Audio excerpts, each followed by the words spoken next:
I mean, if the stars lined up to spell, Peter, please believe in me, it's about time. Would that convince you? I put it down to madness. You put it down, so to personal madness. Right. Yeah. It sounds like, Peter, that there's no evidence that will persuade you away from atheism. Well, to be honest, I think that's probably the case.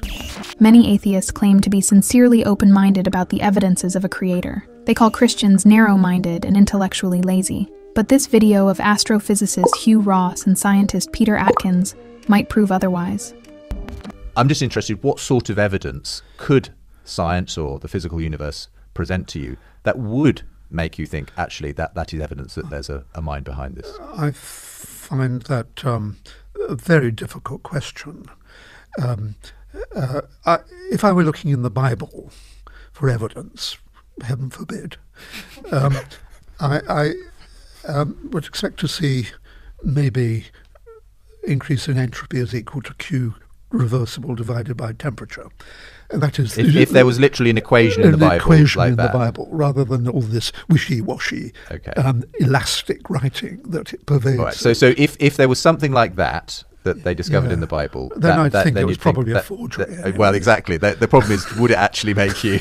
No. I mean, is there anything from is there any kind of evidence in the universe that could make? I mean, if the stars lined up to spell, Peter, please believe in me, it's about time. I put it down to madness. You put it down, so to personal madness. Right. Yeah. It sounds like, Peter, that there's no evidence that will persuade you away from atheism. Well, to be honest, I think that's probably the case. In that sense, do you even have an evidence-based view if you're actually committed to atheism a priori? Well, I'm predicting that there will be no such evidence. That's not quite the same thing as being committed to it a priori. I can't. But you said there's no evidence that would persuade you otherwise. I think it's much more likely that I would have gone mad than such evidence would have been provided. Right. So in principle, it's impossible to ever persuade you that God exists. I didn't quite say that, but well, what would persuade you? I can't conceive of.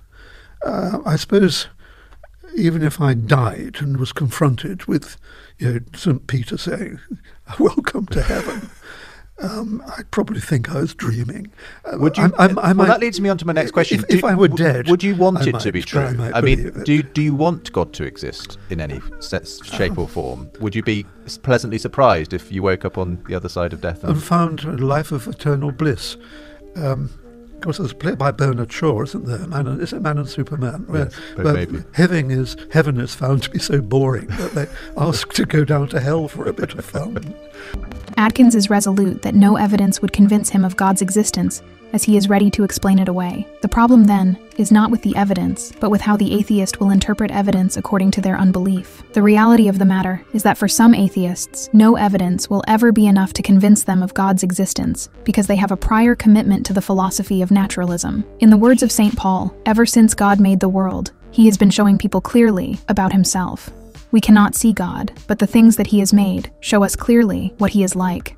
We can understand his great power that continues forever.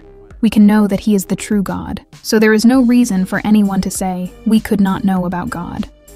Thanks for watching. God bless you.